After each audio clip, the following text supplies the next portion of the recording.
Welcome to The Elephant in the Org, presented by the Fearless People Experience. Do you know those things in the workplace that make work suck, but remain unchanged? Well, those are the elephants we're here to talk about. We believe that these topics can and should be addressed with common sense, courage, and compassion. We may not have all the answers, and we're definitely not always going to be right. But we're here to build a better people experience. We gotta start somewhere. Let's go. Hi, welcome to The Elephant in the Org. My name is Marian Anderson, and as always, this episode is co-hosted by my partners in crime, Danny Glitch and Cashadora. In this episode, we have a really amazing guest and someone that we admire immensely. Neil Pretty is co-founder and managing partner of Aristotle Performance, a consultancy specialising in enhancing psychological safety and developing high-performance learning environments with organisational leaders. Neil is an acclaimed speaker, writer and thought leader in Psych-Safety and leadership, with extensive leadership experience across lots of teams, industries and entrepreneurial ventures. And as if that wasn't enough, he also helped spearhead the Fearless Organisation Certification Programme, training professionals around the globe on the best practices for developing psych-safety in teams and organisations.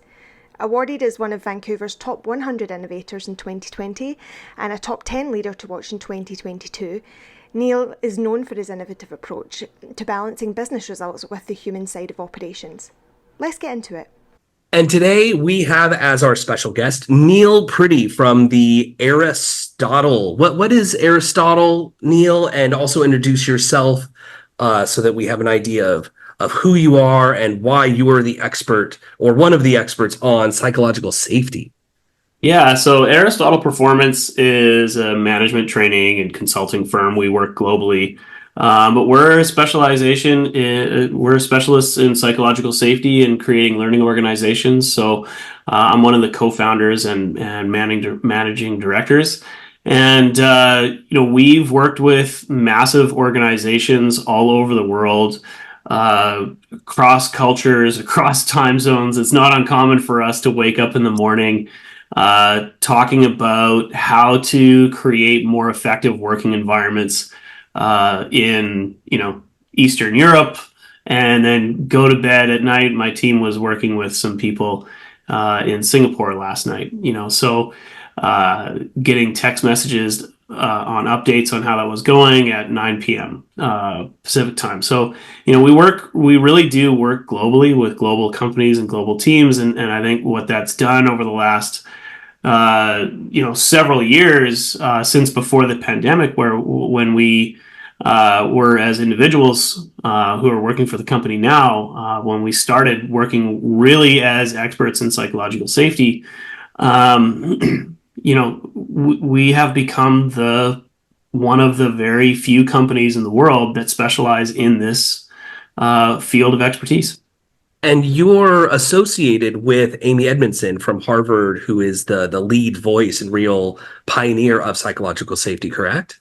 Certainly, yeah. We've collaborated with Amy for several years to create the Fearless Organization Certification. We help deliver that training for many years. We have some workshops and things like that help promote her work, but specifically, but also more, and I would say more than anything, have invested time and energy to really understand her work and be stewards of her research and put it into action and start creating those feedback loops back to her. This is what we're seeing in the research. This is what we're putting into action from the research, and this is how it's turning out in organizations.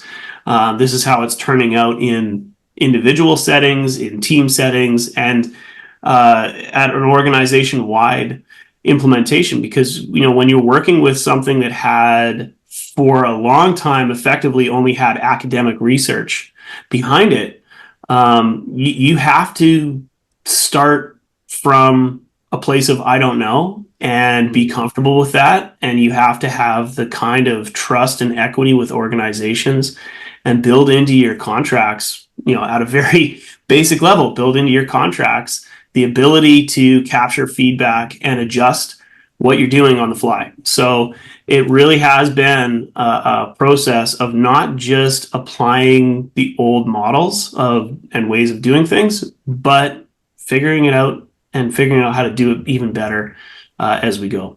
Wow. This is where the PhD researcher in me gets all academic fangirly. There shouldn't say this, but there's not a bunch of academics that I guess I get fangirly about, and the reason being is that when I did my master's program, psychological safety was one of the things that blew my mind when I studied it, and was like, wow, that makes so much sense. And it was when you can connect the academia to the reality, and you get it, it's so impactful. Whereas I think when you try to explain it just in a purely academic way to someone that isn't experiencing it, it can be really tough to help them understand it, and because it's really a feeling, right? It's really something that you're feeling and experiencing, and it's deep. So that's it's a really special one. Yeah, but just having the academic understanding of psychological safety doesn't mean you're going to be able to put it into practice, or that when the rubber meets the road that it's going to go as you expect. And that's why I love what you're doing, Neil, and why we wanted to have you on so much, to really talk about that. And specifically something that you came to us because you're working on an article for is, should we measure, and how do we even measure, if we should, psychological safety as a KPI, as a like that's one. I mean, where do we start? Do we start with should, or do we start with how? Because they're both up for debate. What do you think, Neil? I mean, I think there's the how question is both easy and hard. There's sort of a short answer and a long answer, and then the KPI part. There's in my head, I think one of the most effective ways to learn is to try things. Yep. And the first version of that is a thought experiment. So this started out as kind of a thought experiment for myself. Like, okay, what if we just ignored what everyone in the community generally agrees, which is psychological safety should not be a KPI, and asked ourselves, what if we did make it a KPI? Would the costs outweigh the benefits? And I think one of the things that we've done effectively is trained leaders to start having these kinds of thought experiments with their team.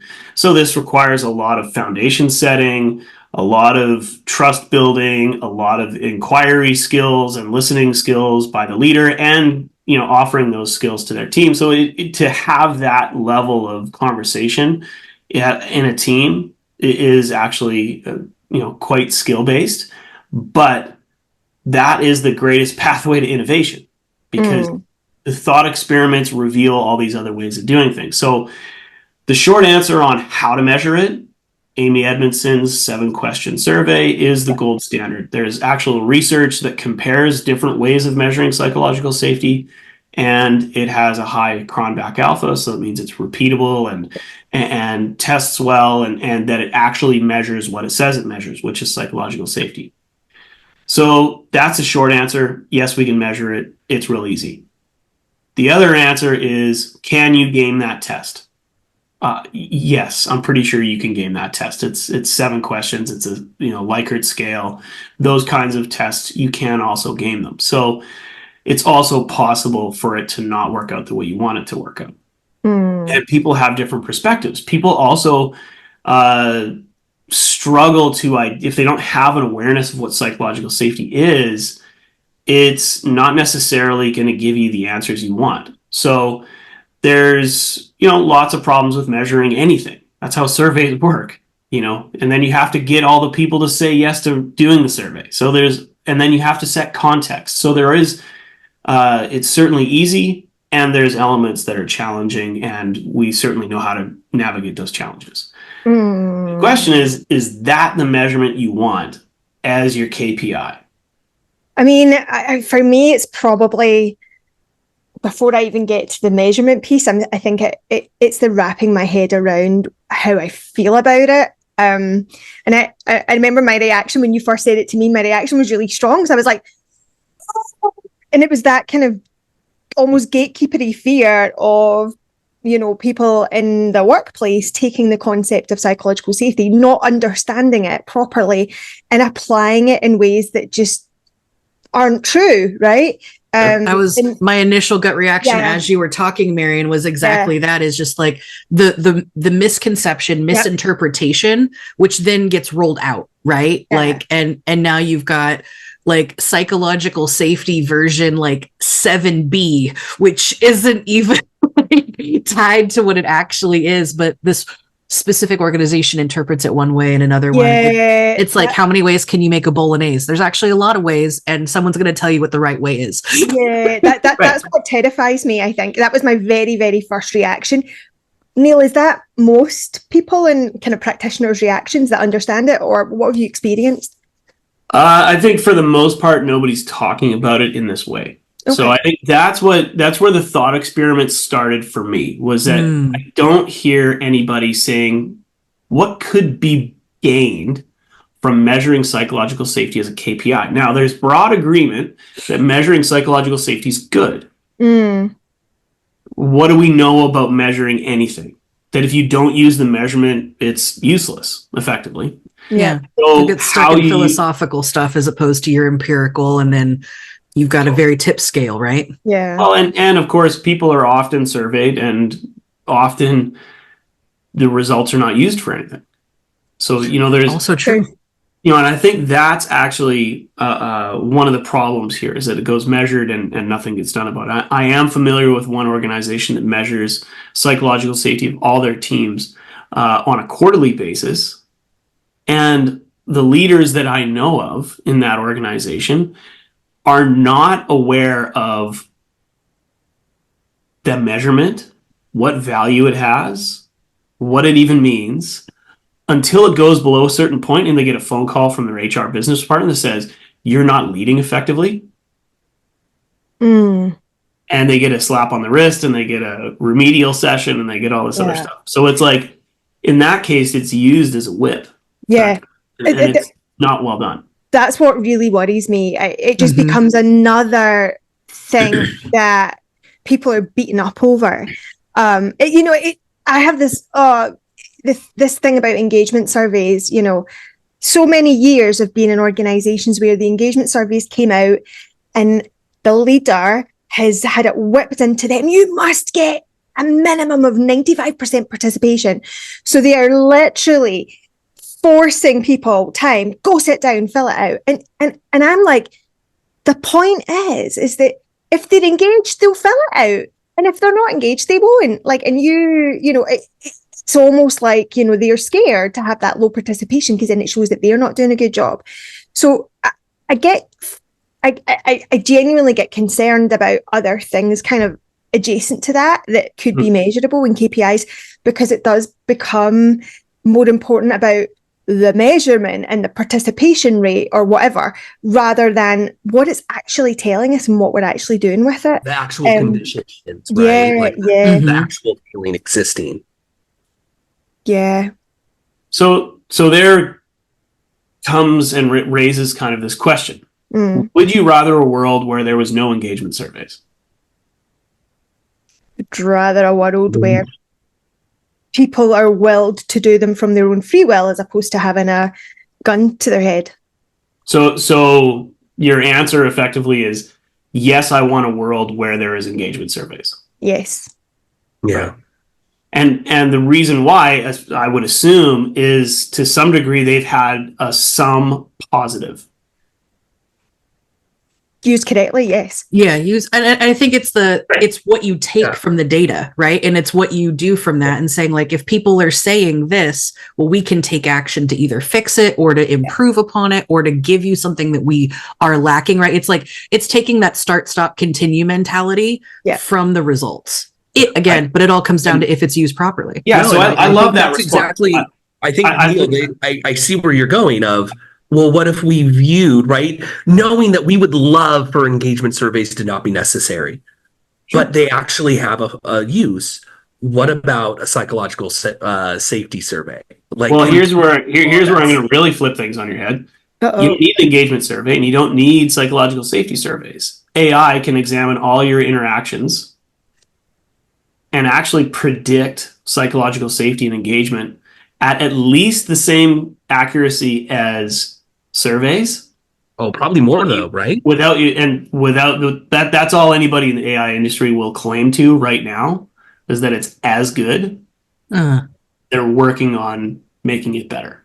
I mean, my instinct is like, but where? What are they looking at? How much data are they getting? Where's it coming from? Right. Like, I'm already. But hold on, a minute ago, there's broad agreement that you'd rather it was done at free will. So people are contributing their, things free will. As long as you say, yeah, here you go, sign on the dotted line.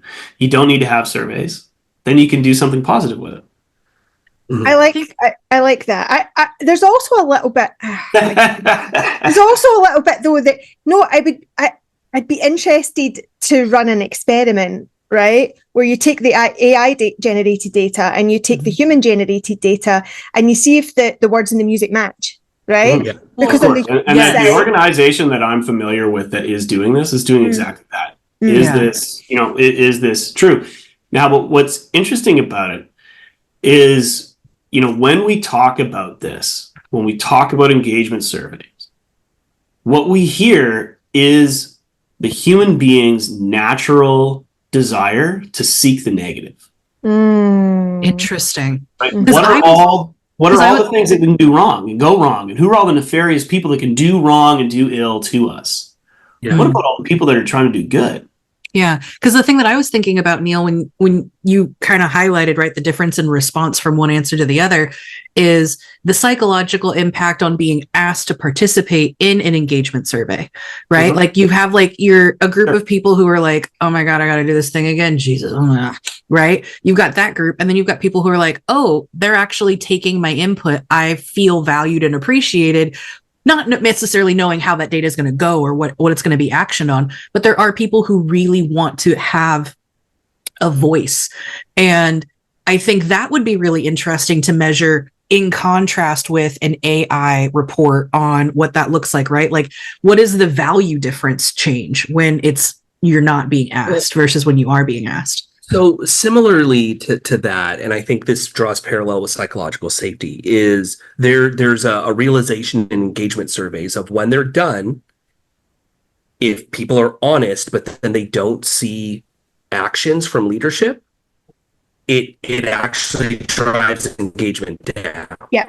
Mm-hmm. And I could see something similar with psychological safety. If you're just being brutally honest about this is what it's like psychologically to exist in this workplace on this team, and then nothing changes, now all of a sudden you have less ability to be honest. You've degraded that little trust that still existed. Well, and I think this is where one of the challenges of psychological safety comes up. Yeah. So engagement is effectively, over the last 6 months, how did you feel about your willingness to contribute your efforts to work? Well, I'm a 6 out of 10. Okay, that's fine. Whatever that is. Psychological safety. This is something we've started calling crouching tigers, right? Because we have this quote that we use all the time. Nobody comes up with a good idea while being chased by a tiger. Okay? We don't. I don't think I'd be thinking about good ideas at that point. Yeah. Right. We're I think there'd be a lot of expletives running through my head. Yeah, right. But what's interesting is that it's actually more stressful to be in an uncertain social environment than being chased by a physical threat like a tiger. Because you have a clear response to one and you have an unclear response to the other one. So you respond and then gauge if your response was correct. And if you don't get the right signals that your response was correct, it increases cortisol in the brain and all these sort of things happen. So we start navigating our social environment at the age of 3, right? 3 or 4 years old, we're like, how do I fit in this group? And then as we get older, we start managing our impression. We use our behavior to control our environment, right? That's when kids start learning about things like white lies. Because if we don't learn that, we're actually really difficult to work with. So we have to do these things to a degree. What we call crouching tigers are statements and situations where it's uncertain exactly how secure and safe our environment is. Yeah. It's the gray zone, right? We walk through a field of gray zone at work often. A lot of teams exist in that gray zone. People refer to toxicity, and I actually laugh quite often, because true toxic behavior is not super common, and it is very obvious. You can point it out, you can write it down, you know what's going on. Yeah. And it's not always caused by the nefarious actions of someone who has negative intent. So what about everybody else? What about all the other times? Because the biggest problem with measuring psychological safety as a KPI is that it's not something that happens on an annual basis. It's something that changed for all three of you 2 minutes ago, 5 minutes ago, 10 minutes ago. Changed for me 2 minutes ago, 5 minutes ago, 10 minutes ago. Because even in this conversation, we're navigating it because we're social creatures that are highly attuned and sensitive to what is going on in our social environment. So we're navigating it all the time. And there are these little subtle differences in tone, subtle differences in language, in our interpretation that shifts our perspective.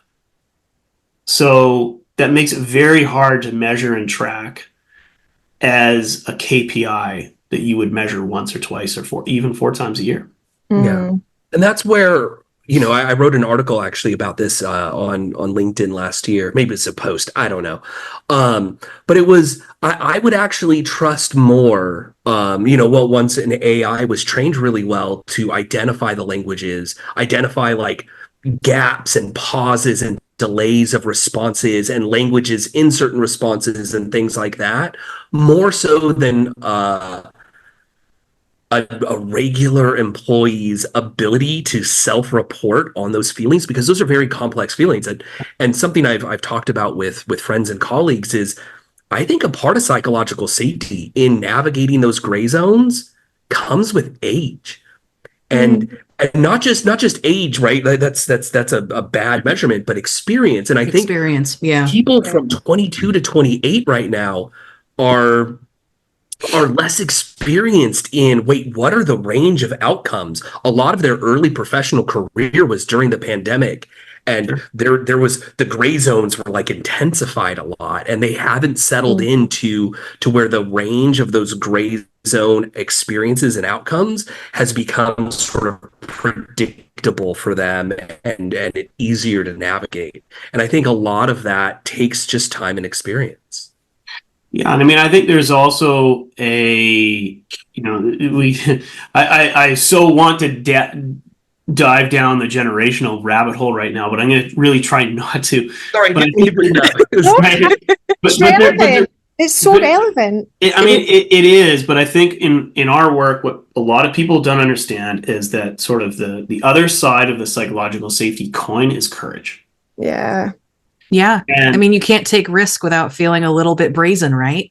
Yeah. Bingo. You totally nailed it. And I think one of the challenges with courage is that an act of courage is doing something that might hurt you. And being stupid is the same thing. Yeah. It's like you constantly get like, am I being courageous or am I just being stupid? Like this I shouldn't do this, and I mean, it's sort of a simplification or an oversimplification, but I heard that quote a couple of weeks ago and I really liked it and thought it was it's something really that I immediately connected with the name of your company, Aristotle, right? My master's degree, I read a lot of Aristotle, quoted Aristotle a lot in my thesis. And it's so interesting because so much of like the fearless org and Amy Edmondson talks about fearless as like, that's what psychological safety is. And courage, by definition, right, by Aristotle's definition, there has to be fear present to be courage present. And I think sort of where that rubber meets the road, that theory meets actual practicality, where I think you're really right of, I know fearless is kind of the goal, right? We're the fearless people experience. We would love people to have experience at work that is just absent of fear and the need of courage. But in actual practical situations, you're so right that it takes risk. It takes courage. And that's That's a hard pill to swallow because we spend so much of our time at work. It's being courageous is a big ask. So Well, and I think there's a concept that I heard recently called the supermodel mind. I mean, I was born in the early 80s and grew up in the 90s, and the supermodel, that was really the era of the supermodel. And the ideal body image conversation went from, a part of sort of human existence to massive amplitude. And now we have the supermodel mind. Like there is somehow, some way, some position that you can put yourself in where you will be undisturbed and at peace and experience no discomfort, experience no depression, experience no fear throughout your day. And it's a fantasy that does not exist. Just like the supermodel, it's not a real thing. The idea that you can be on a team and not be disturbed by somebody is actually a fantasy that causes a lot more pain to chase than to just understand that sometimes you're going to have difficult interactions with people. Your job is to get better at things like conversation. One of the first things we train people is dialogue. It's your job to get better at those interactions. Mm-hmm. Holy smokes. Is that something to measure? Yes. Yes, I think it is. Well, and Neil, what I think so also like an underlying tone of what you're also saying is, right, like this fantasy supermodel mind is also kind of directly ignoring the fact that stress is inherent in life, right? Yeah. Like, and what that supermodel mind experience, like all I was thinking about was like, people are asking to not be stressed out. They're asking to not have all these stressors. That's really what the fantasy is. Totally. Yes. Which I think is very interesting when you think about it. Like, I know it's a measurement thing, like how do you measure stress, but everyone's stress is different, right? Yeah. Just like I'm sure everyone would approach courage or stupidity in a different way. That's right. Yeah, that's right. Let's use foolhardy. Aristotle used foolhardy. It's better than stupidity. That's right. Yeah. Well, and I think that's so. I think this idea that you can't be stressed out is part of this fantasy. And I think you pointed on something really important there. But so is then responsibility. Because if you've chosen to take responsibility for something, then you will be stressed out by it. Now, you're talking to somebody who's actually burned out several times in his life. So, I'm not going to sit here on some soapbox and say that I know how to manage stress perfectly or anything like that.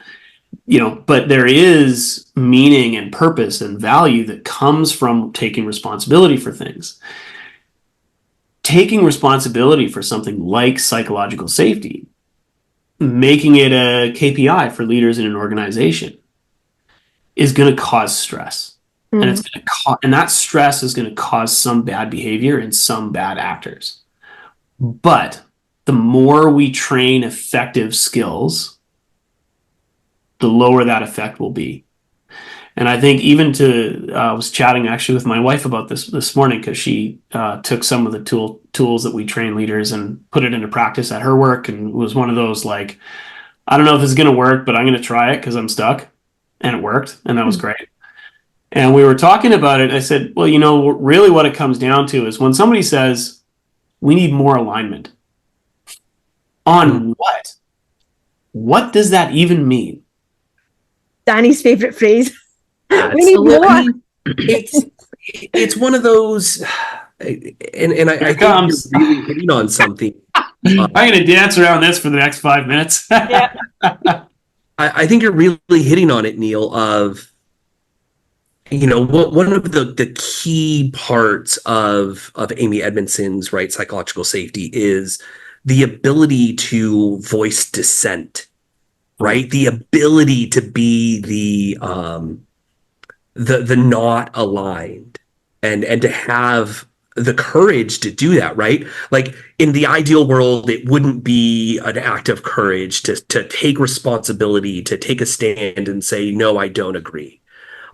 In reality, that's a very stressful, courageous moment.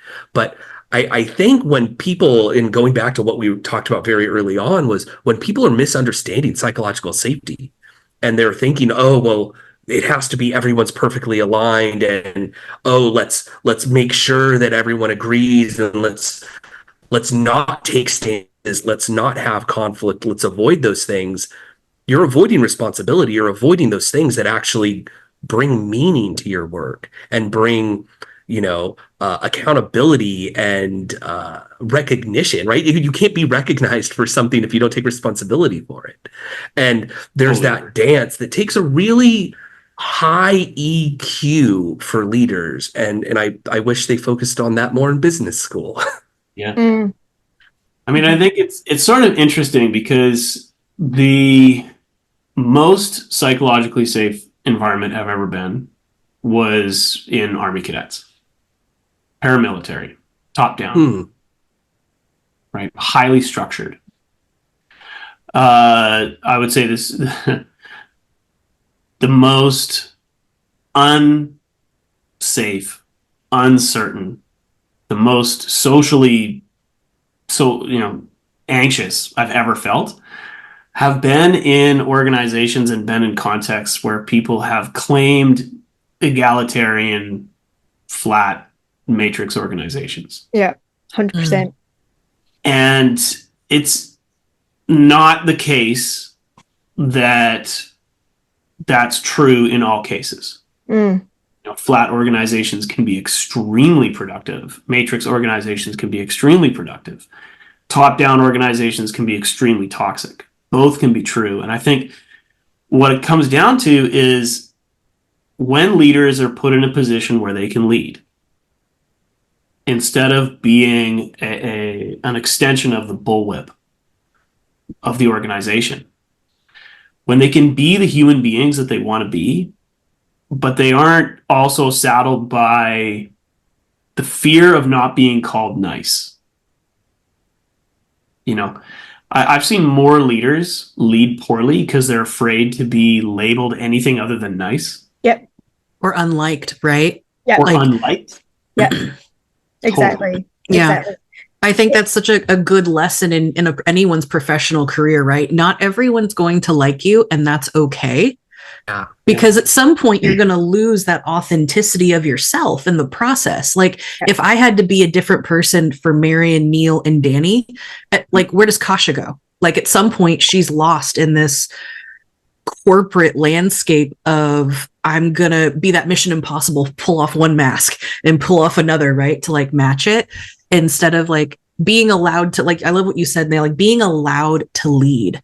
Right? The difference between like that, are you a manager? Are you just handling tasks? Are you developing people? Are you giving people that safe space like Danny, you were talking about, where I can dissent in a group context and know that my manager is not going to pull me aside and be like, hey, we don't. I'm just not sure safe space is the word there though. And it might not, and it might not be with it not being a safe space, but it being an expectation, right? One of the like examples of psychological safety in language and dissension like that is how Korean Airlines handled all the plane accidents that were happening in like the 90s. Yeah, right. And they changed the language and the structure of the cockpit so that the people who weren't in charge were able to dissent more freely, right? They got them out of their very rigid hierarchy in their culture and got them speaking English. And that worked really, really well. And that didn't make it any safer, right? It just made it what Neil was talking about, the structure that was there, right? It was now predictable and stable that you could just say what you meant, if it wasn't what everyone wanted to hear. Yeah. Well, what they really did was change the expectation. Yeah. Right. And it's like, we don't need to be aligned on our opinion. We need to be aligned on our expectations of each other and how we're going to interact with each other. And I think that's what a lot of this comes down to, is this need to create alignment in that way, on how we're going to be working together. Because there are times where, a manager is not in a position where they can lead. They are actually distributing tasks. And 80% of their role is task and 20% is leadership, so to speak. And I think that's also got to be okay. I think there is this fantasy that every person is a leader is a fantasy that I wish would just die on some vine somewhere else. I'm sorry, but I've led too many people to believe that everyone's a leader. That's not the case. And it's okay. It's okay, and it's actually good. We don't want everyone to be a leader. What we want is the leaders that we have to be put in a better position to lead better. I think one of the things my brain is trying to really get round, and I've got this like tussle in my brain, is that the reason why I think, when I look at me, right, so I'm a younger Gen X, I'm an Xennial, right? And I think that through my life experiences and my work experiences, my cultural experiences, over time, I've naturally developed, without knowing it, an understanding and an application of trying to create a psychologically safe space within my immediate team. A lot of things are outside of my control, but the immediate team with me, I strive to do that. And Tasha and Danny, hopefully you would agree with that statement, right? But that came through experience, trial and error, getting it wrong, things going tits up, crying in a cubicle in the toilet, like all those things. Right. You learn, Amy, again, we learn by failure, right? And so part of me is like, I want to take away a lot of that pain and anxiety and stress that I went through to help younger managers, younger leaders coming up that are very quickly going to be leading industry. I want to take away a lot of that for them. I don't want them to be crying in toilets and going through that anxiety and feeling sick on a Sunday night, knowing I've got work the next day, right? I want to take that away. But there's a certain amount of, you can't cotton wool people so much, because that's how we learn, right? So I think what I'm trying to ask here is, how can we reach your utopia, which is what you just described, which is, to me, is perfect. How do we get to that place where we're getting our future leaders, our emerging leaders, to really understand all of that and apply the best practice, but without necessarily going through the same expansive amount of failures that we did to reach that level of awareness? Does that make sense? Makes total sense. This question, I have an answer for you that Oh. I hope you'll like. Okay. So a company that I'm familiar with, they sold in the early days of the pandemic, but wonderful company that was using Salesforce software to do all kinds of cool things, including trying to analyze the time that was spent by their employees and categorize it into 4 categories. I can't remember what a couple of the categories were called, but the one that they were focused on was called brutal time. And they were trying to reduce brutal time to 0. And what happened is that they started noticing when they got brutal time to 0, people quit within 6 months. Interesting. So why no brutal time? You don't want any brutal time at all? Like, of course you don't want any brutal time at all. This is a West Coast company, so of course this is how they labeled it, brutal time, right? So and it was like awesome time, okay, good, like that kind of scale. And literally what they decided and what their internal research ended up doing, there were about 550 people, and they measured every single task throughout the day. They had people doing this constantly. So they had a huge data set. Turns out it mattered the nature of the brutal time. Interesting. And it needed to be about 20%. The connection was that brutal time was spent doing something meaningful. And what that meant was that you could tie it back to something important that you were working on, or something that was helping you grow. You could make that connection for yourself. So, do I think that it's good that leaders have stress? If it's the right kind, Yes. yeah, absolutely. Crying in a cubicle, we could probably trim off that kind of stuff. Absolutely. That's probably not very beneficial. I can't imagine too many situations where you would connect that to a meaningful growth. But if it's causing you stress and anxiety and there's meaningful growth that comes from it, like I've had sleepless nights that I'm really glad I had, because the next day I woke up and had a conversation that was absolutely the best thing that could have happened. Yeah. So, that sleepless night had a benefit to it, because it told me that I needed to take action in a way that I hadn't been taking. So is that there? Yeah, I think there's benefit to that. Can we trim that down? Can we trim off some of those stressful environments or stressful events? Yes. Can we help people make connection to stressful events and growth? Yes.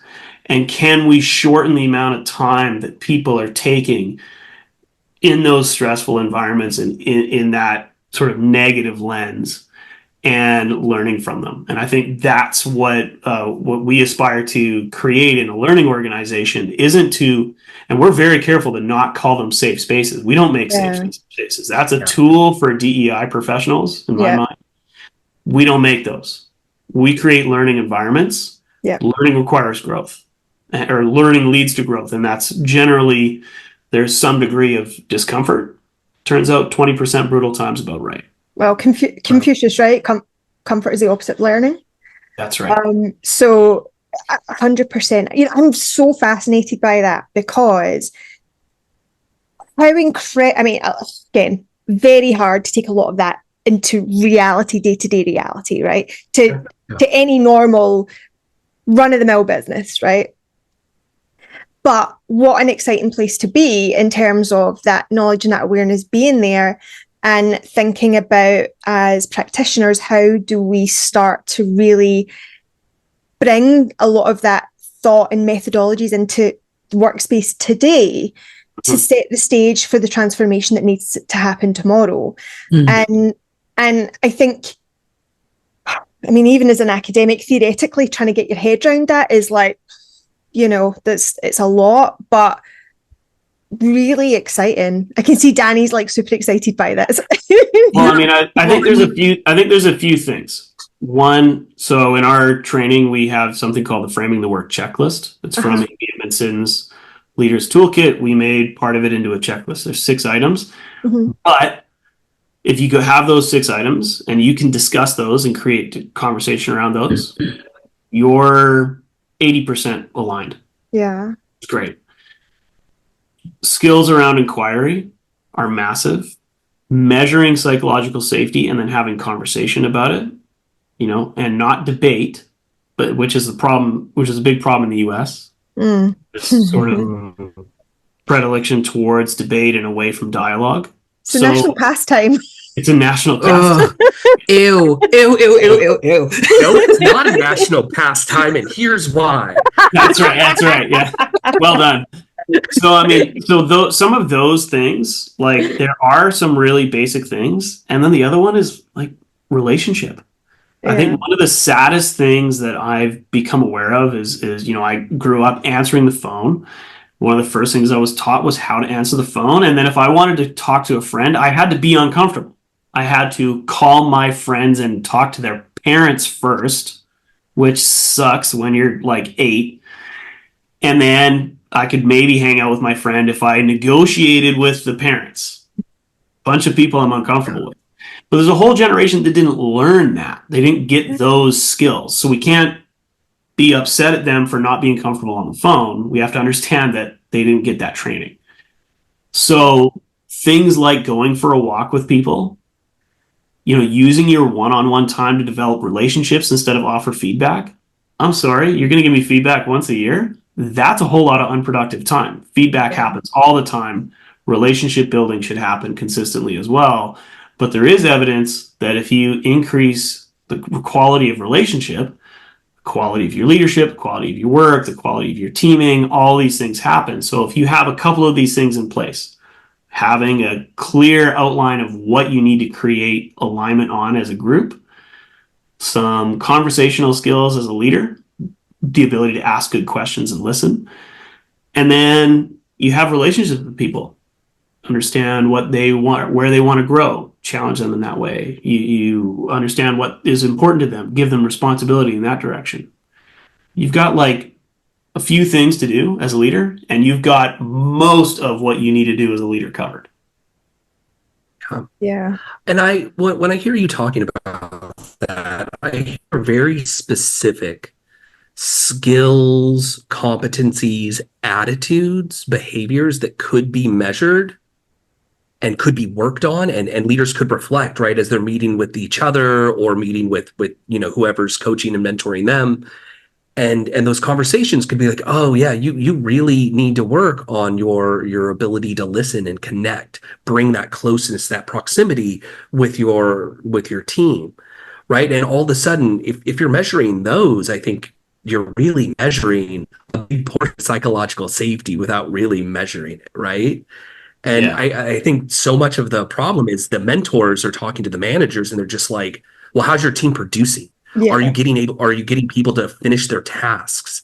And like, as soon as you've done that, you've already lost the plot, because you've gotten away from exactly what you were talking about, Neil, which is the environment. You're really kind of looking at environment. Yeah.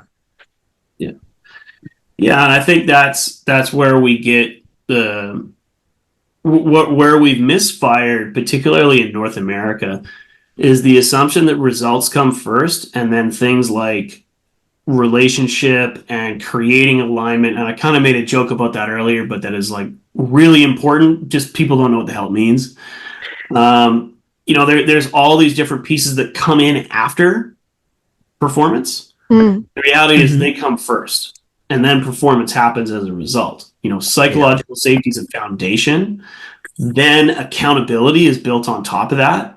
And then learning, and then performance. Yeah, absolutely. 100%. And I think there's a saying in sports of winning cures illnesses. And I actually think it's wrong. I think winning cures symptoms. You're not as worried about your symptoms of being a non-psychologically safe or not inclusive or not really good environment if you're winning and the production is really good.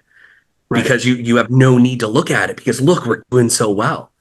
And the longer that goes on, the worse it's going to get, and the harder it is to course correct. Well, and this is where we talk often about things like first order and second order thinking. Our one of my colleagues likes to use the example of, if you're in a room and it's 68 degrees and the temperature is supposed to be at 70 degrees, you go, well, something's wrong. We need to turn it up 70 degrees. Well, second order thinking is going, is 70 degrees the right temperature? So the question is, are we winning? Well, I don't know. We worked with one organization that had a turnover rate of 54%, but they were making money. Wow. Yeah. It's kind of like one of those things, you see it on paper and it looks great, but what's the actual experience like? What's the environment like? Like, I think about a turnover rate of that much and I'm like, how fast is that happening? Are you losing institutional knowledge? Like, my brain just goes like a million places about the work environment, and is it just like a stress incubator? You know what I mean? Or are people's brutal times at 80% and they're like, I wonder how much they could be making if they didn't have that high turnover. Yeah, exactly. Right. So it's like, what would this conversation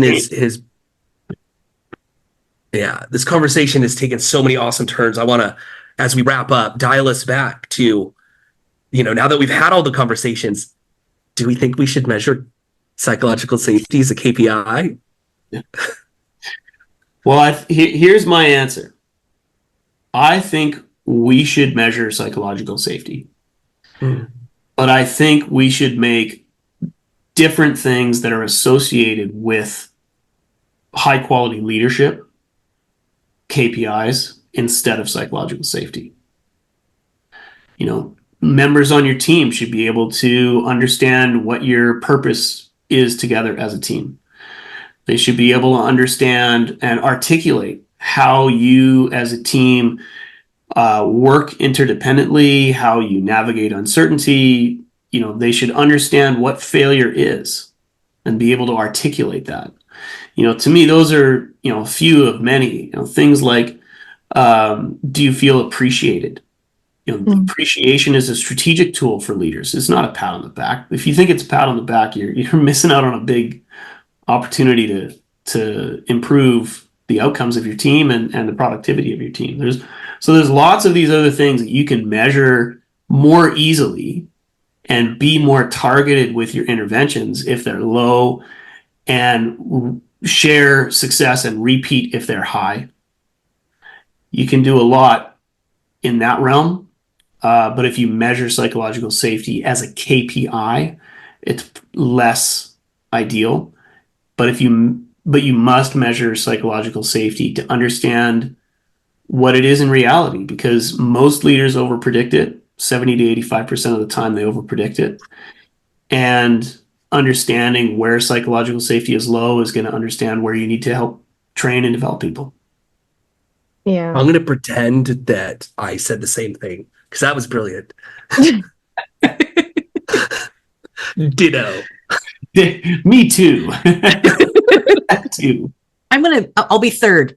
Yeah. Yeah. It's like a Reddit post. You see the first and then everything else. It's so eye-opening. 75 to 80%, they over-index how psychologically safe it is. That doesn't shock me. No, it doesn't shock me. It's just it's one of those numbers that is so big that it's like, how can we not go out and now measure those components to actually make a change, right?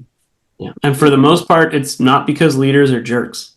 No. For a lot of people get to. It's like, it's actually because what we're really good at is sanitizing things to our leaders. We want to make it sound like it's all rosy.